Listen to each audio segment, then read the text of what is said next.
It was supposed to be a simple getaway, a weekend escape from the city. Maya and her friends had found a secluded cabin deep in the woods, far from any trace of civilization. The idea was to disconnect from the world, laugh around a bonfire, and enjoy the serenity of nature. But nature, as they would soon discover, had other plans. The cabin itself was old, its wooden walls weathered and creaking. A faded sign outside read, "Whispering Pines," though the pines surrounding the cabin seemed more menacing than welcoming. Still, the group was excited. Maya, ever the skeptic, dismissed the eerie atmosphere as her overactive imagination. "It's just an old cabin," she told herself. Nothing more. As evening fell, the friends gathered around a crackling fire. They told ghost stories, their laughter echoing through the stillness of the forest. But as the night deepened, the atmosphere grew heavier. The laughter faded, replaced by an uneasy silence. It started with the faintest sound, a whisper carried on the wind. Maya froze, her marshmallow skewered on a stick halfway to the fire.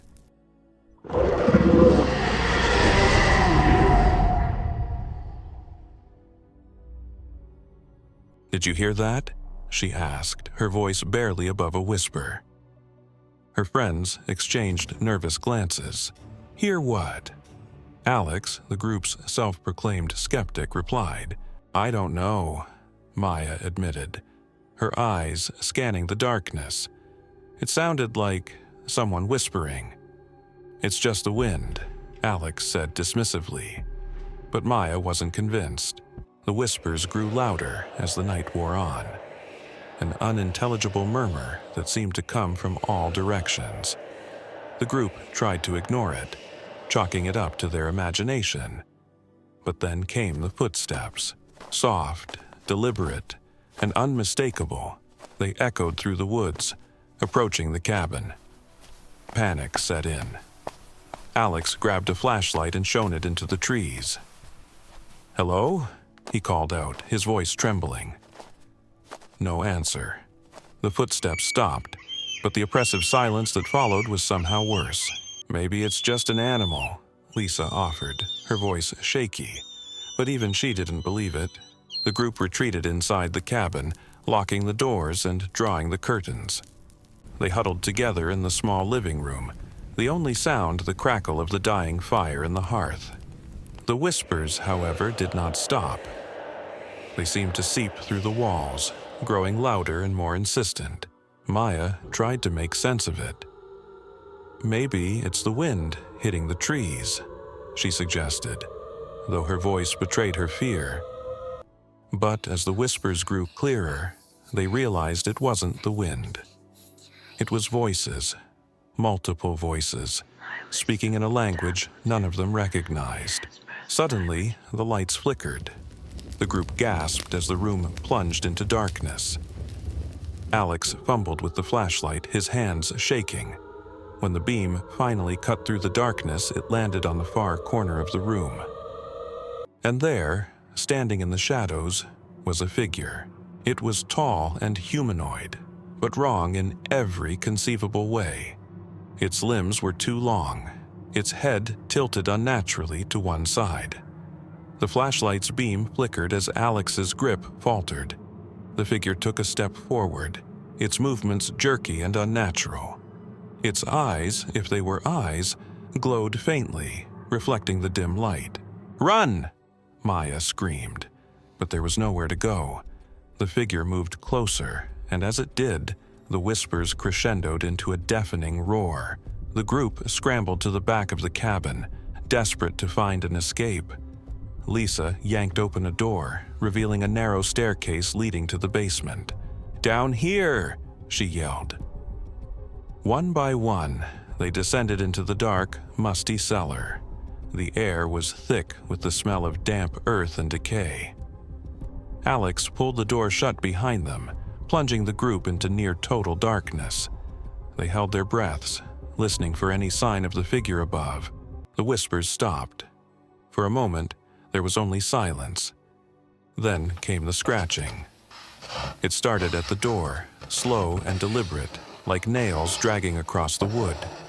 The sound grew louder, more frantic, until it became a cacophony of scraping and pounding. And then, just as suddenly as it had started, it stopped. The group stood frozen, their breaths shallow. Maya's heart pounded in her chest. She strained to hear anything, but the silence was oppressive. And then she felt it. A cold breath against her neck. She spun around, the flashlight shaking in her hand. The beam landed on a wall of dirt, but the breath was unmistakable. She wasn't imagining it. "We're not alone down here," she whispered. "Don't say that," Lisa pleaded. "Just don't." But Maya was right. A low growl emanated from the darkness, followed by the sound of something heavy dragging across the floor. The flashlight beam danced wildly as Alex tried to locate the source. The growling grew louder, more guttural, until it was right on top of them, and then they saw it. It was like nothing they had ever seen before. A grotesque amalgamation of limbs and faces, its body writhing and shifting as if it were made of countless tortured souls. Its many eyes glowed with an otherworldly light, and its mouths, so many mouths, twisted into grotesque smiles. The group screamed, scattering in all directions. Maya tripped over something, a bone, she realized with horror, and fell hard to the ground. The creature loomed over her, its mouths opening in unison to release a deafening, otherworldly screech. She scrambled backward, her hands clawing at the dirt. "Help!" she screamed, but her friends were already fleeing up the stairs. Alex turned back, hesitating for a moment, but the creature's gaze locked onto him. He bolted, slamming the door shut behind him. Maya's screams echoed through the cabin as the group ran into the night, the whispers following them like a sinister chorus. They didn't stop until they reached the edge of the forest, their lungs burning and their bodies trembling with fear. When they finally dared to look back, the cabin was gone. In its place was an empty clearing, the ground scorched as if by fire. The whispers faded into the distance, leaving only an eerie stillness. They never spoke of that night again, but each of them bore the scars, physical and emotional, of their encounter.